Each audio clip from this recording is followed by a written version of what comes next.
What's going on, guys? I hope everyone's doing well today. It is a beautiful day outside. We are on our way to my buddy's shop, Truckmasters. It is a really cool shop here in Corpus Christi, Texas that does just a ton of truck upgrades. Everything from basic lifts and levels all the way up to some really extreme work, engine-related things. Just a really great all-around shop to take a truck to. And I know they work on even more than just trucks. Anyways, we are going to go up here, meet with Josh. I haven't talked to him in a while. He has done a lot of work on my trucks in the past. He's the one that installed the Celastic rubber springs on my 2016 F450. If you haven't watched that video, it is definitely worth looking back and taking a glance at it if you have a 3/4 ton up truck that rides kind of rough. Also, he put the airlift system on my 2016 F450, and he's done a lot of work for me. We've done so many projects together out here, and you know, I can honestly say that he's one of the really few companies and businesses that I would suggest do work, simply because he's done such absolutely great work on my stuff.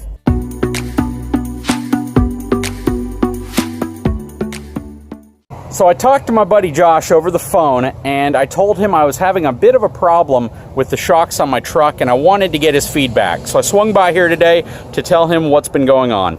So if you've watched my channel for a little over a year, you'll know that when I got my 450, one of the first things I did was take off the factory Rancho shocks. These are actually a Ford Motor Company built shock with the Rancho logo. I believe they're built to Rancho specifications or to Ford specifications by Rancho. Anyways, you can see at the bottom of this shock where it will actually say Ford Motor Company right there, FOMOCO. Anyways, took these shocks off because they don't last very long. They are a very soft shock, and quite frankly, they kind of make the truck ride a little rougher than it should. One of the first upgrades I did on my previous F450 was to throw some Bilstein shocks on it. However, I removed the Bilstein shocks off my old truck. When I bought this truck, I put these RS9000 shocks on it from Rancho. Now, these are their 9-way adjustable shocks. So these specific shocks have a 9-way adjustable selector down here that gives you the ability to adjust how you want the dampening effect of these shocks to perform with your truck. When I first got them installed, it seemed as if they were doing a pretty good job, but over just a period of 1 year, it seems that's gone away. On the front shocks, which these are a different set of shocks, but on the front, those shocks are cranked all the way up to the 9th setting, which is the highest setting. That should be the firmest that those shocks perform at, and the truck still bounces around a lot up front. So I'm gonna swap those shocks out for these Bilstein 5100 series shocks, and hopefully it's gonna give the truck a little bit of a firmer ride up front and get rid of some of the bouncing that I've been experiencing. So here's the driver's side front shock. Again, Rancho RS9000. It is cranked all the way up to its highest position, which is the number 9 position. And I still get a significant amount of front end bounce when I hit a speed bump or any large pothole. The front wants to bounce 2 or 3 times before it settles down. This shock seemed to work pretty good for the first 6 months that I had it, but then it started to seem like it gradually went downhill a little bit. So we're going to throw the Bilsteins on the front and see how they perform. If they give me a noticeable improvement, then we'll probably throw a set of Bilsteins on the back as well. Now, taking a look at the factory shock here, I can put it on the ground and I can compress this thing relatively easily. It does not take too much force. If I just lean into it a little bit, the shock compresses. I can do the same thing with this RS900. If you'll see, it's all the way at its 9th setting on both of these shocks. And I can also take this one, and it's still, again, very easy to compress. Whereas if I take a Bilstein shock, it doesn't want to budge. I mean, it really takes some force to get this thing compressing. So on a heavy truck like this shock may perform better. Now, these are actually the shocks that I pulled off of my 2016 F450. These are the rear shocks. This is a factory rear shock that I pulled off. But these 4 shocks came off of my 2016 truck. I only had them on that truck for a few months, so they're pretty much brand new. And we're going to throw them on the front of my truck to see how they perform. I can't put these on the back simply because between 2016 and the new body style in 2017, this bottom eyelet is much larger now. So If I take this shock and compare it side by side, you'll see that the eyelet is significantly larger on the 2017 shock versus the 2016. So this shock will not fit on my truck. However, in terms of front shocks, they didn't make any changes, and this shock should go right on. Now, if you're wondering what these Ranchos are all about, these specific shocks went on my truck, but then we determined they sent the wrong ones. So these have tubes that are about 2 inches longer than they should be to fit on my truck, so we removed them and we put the correct size shocks on the front.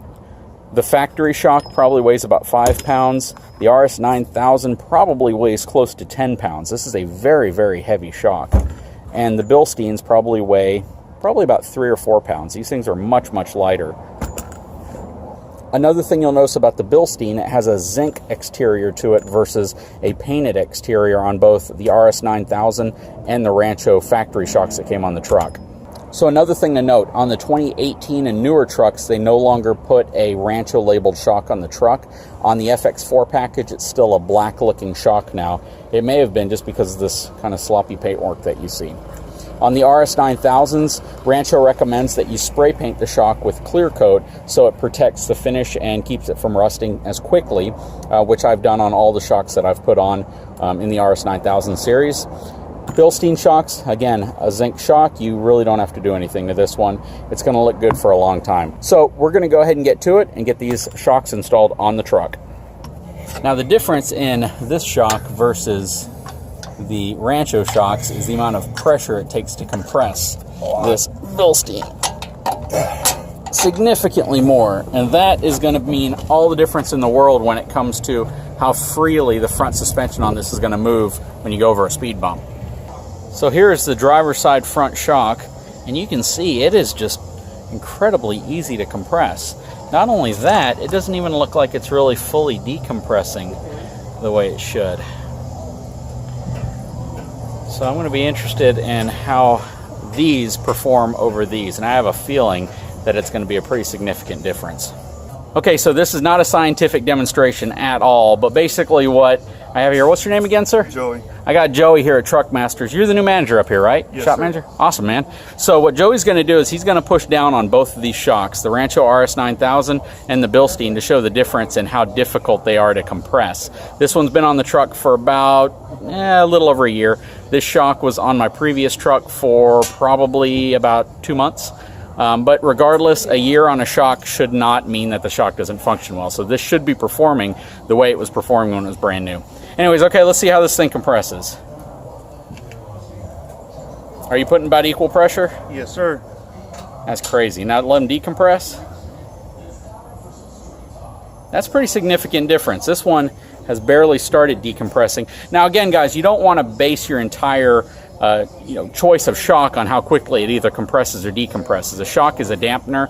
Dampener is designed to simply dampen. It's not designed to be a spring. That's what your springs are for. But this one is still decompressing. So how difficult would you say the Bilstein is compared to the Rancho in terms of compressing it? It's like quite a bit of difference. Definitely is. And that's going to play a lot into how a truck this heavy behaves. It's pretty crazy. That's why these are also so much more difficult to install on the truck, because you got to compress them to get them into the mounts. Thank you, man. I really appreciate it.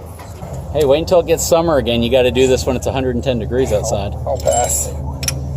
You say that, but you'll have to be an out. option. So in your opinion, Bilstein versus Fox in terms of like the 2.0 versus the 5100? Apples to oranges. Really? Yeah, the 2.0 is a lot stiffer valve shock than a Bilstein is. It's also revalvable, right? Yeah, to a point. Let me help you out here. Ready? Yep. Got it? Yep. Okay. And you did this by yourself in the garage? Yes, I did. How fun was that? It was horrible. I tried to use a jack stand underneath it, or a hydraulic jack. I can tell you the difference between a Bilstein and a Fox. If that was a Fox, I wouldn't be able to compress it at all. Yeah, it's pretty crazy. I actually did the Fox shocks on my old truck in my garage by myself. Yeah, they're stiff. After about 2 hours of doing it, you learn that it's something that you should probably get help to do. Yeah, it's a two-person job without a doubt. Well, if these don't do much. Maybe that's the route we'll have to go, though, is put some 2.0s on here. Yeah. So a lot of people believe that you need to tighten down the top shock bolt so much so that those rubber bushings are essentially pancaked flat. What's your opinion on that? Incorrect. The way I was taught was you tighten the bolt down until the bushing is squeezed out to the edge of the washer on the bottom and on the top. They're lock nuts, so they're not going to back out. They're nylock nuts. So you just want to put a little bit of preload on the bushing, not to where the point to where it's flat, because at that point it's going to cause premature wear. Good advice. So we are about to take the truck out on its first drive with these Bilstein 5100s installed. So far, how do you like your 250? You've had it now for about a year, right? Yeah, good. I've only got about 20,000 miles on it, so not too much drive time, but 0 issues. That's good. It's always a good thing to hear. 0 issues whatsoever. All right. So we're going to try to hit some bumpy roads here and see how it feels. Believe it or not, I can already tell the difference. Oh yeah. It's a significant difference. The front end before, guys, when I would hit, like, let's say a bump like this, I would go over it and the front end would bounce. I'd probably get 2, maybe even 3 reasonable bounces out of the front before it settled down. And now it feels, actually it feels like a new truck. It feels like the shocks are performing the way that they're supposed to. That's a big deal. You really don't realize how poorly your shocks are performing sometimes until you really start to figure why the truck's reacting the way it's reacting when you hit bumps. And we had your shop manager compress both the Rancho 9000 that we removed next to the Bilstein, and it was significantly more difficult to compress the Bilstein. Now I'm going to ask a question. So a Fox shock, in my opinion, is a more performance-oriented shock. It's going to be designed for someone who might take their vehicle in more of an off-road scenario and really need some good dampening on the suspension. The Bilstein shock, in my opinion, is going to be more of your everyday road handling type of shock. Is that your opinion as well, or? Correct. The way I explain it is the Fox is better for the bigger bumps. The Bilstein is going to be for the smaller bumps, you know, highway driving, in-town driving, occasional off-road. Off-road where you're on, say, South Texas, you're on a lease road, or you're in the oil field going down Caliche roads all day. Fox shock is going to be something that I would look into more than a Bilstein, just because it can take the abuse of those bigger bumps. Now, the Bilstein is going to be something for somebody that's driving on the freeway a lot. I mean, obviously the roads in Corpus are horrible, so it would be something more geared towards on-road with the occasional off-road. Okay. Whereas the Ranchos are going to be geared more towards just everyday driving. They're just a softer shock. So Yeah, that Rancho 9000, which I believe is their premium shock.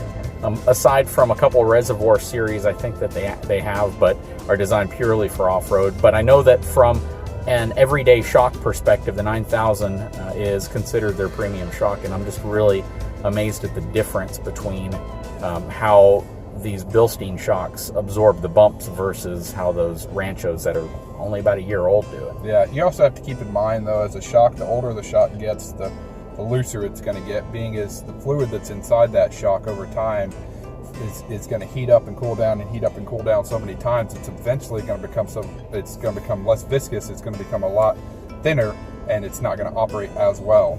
That's why on like the performance shocks, like the Kings, the Icons, all the ones that are rebuildable, you know, these guys that race the desert and do all the off-road racing, after every race, they take them apart, drain the fluid out of them, put new fluid in them, and they're brand new shocks again. And I think that's one of the things that Bilstein claims with their 5100 series shocks that I have, that they're less likely to form air bubbles in it over a period of time. These aren't what I would consider to be a super high performance shock, but they are definitely on what I would consider to be the more everyday vehicle premium line of shock. Correct. And for the price, a Bilstein is probably one of the best options for shocks as far as a truck shock goes.